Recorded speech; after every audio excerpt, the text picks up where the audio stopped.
आइए सुनते हैं शरद जोशी की लिखी हुई रचना अतिथि, तुम कब जाओगे। तुम्हारे आने के चौथे दिन बार बार ये प्रश्न मेरे मन में उमड़ रहा है। तुम कब जाओगे अतिथि?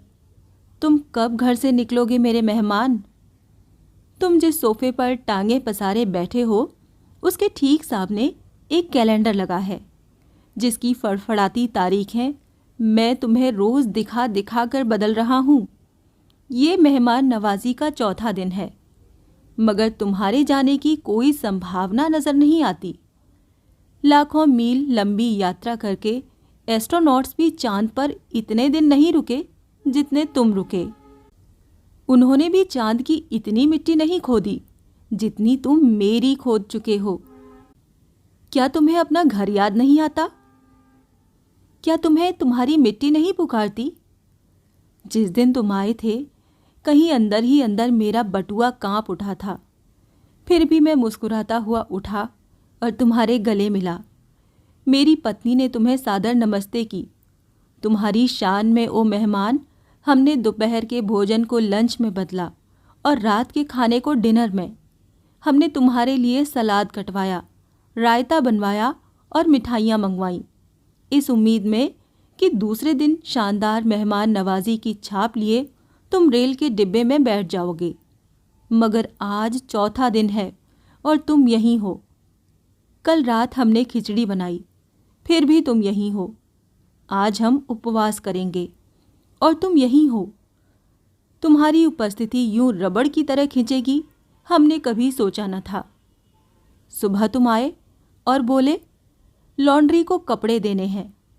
मतलब ये कि जब तक कपड़े धुलकर नहीं आएंगे तुम नहीं जाओगे। ये चोट मार्मिक थी।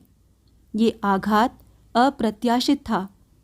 मैंने पहली बार जाना कि अतिथि केवल देवता नहीं होता, वो मनुष्य और कई बार राक्षस भी हो सकता है।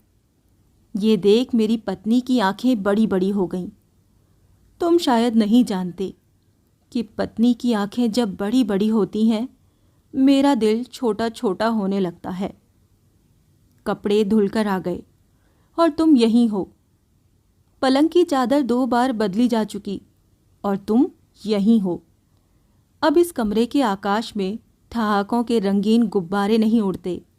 शब्दों का लेन देन मिट गया। अब करने को कोई चर्चा नहीं रही।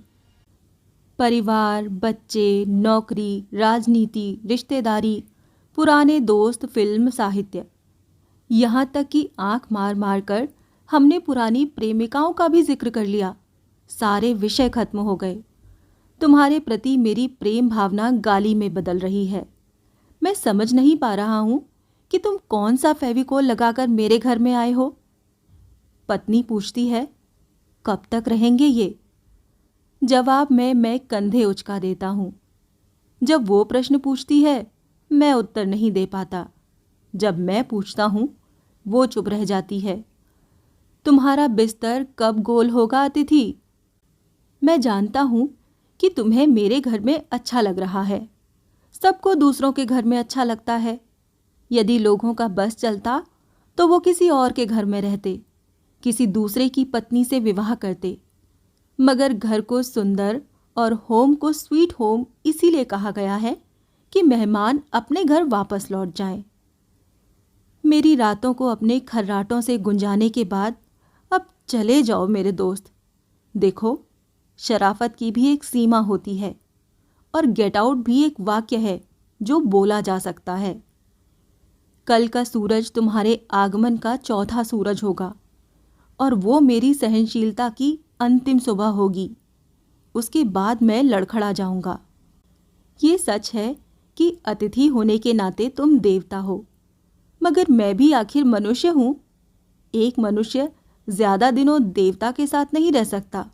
देवता का काम है कि वो दर्शन दे और लौट जाए। तुम लौट जाओ अतिथि। इसके पहले कि मैं अपनी वाली पर उतरूं, तुम लौट जाओ। उफ, तुम कब जाओगे अतिथि?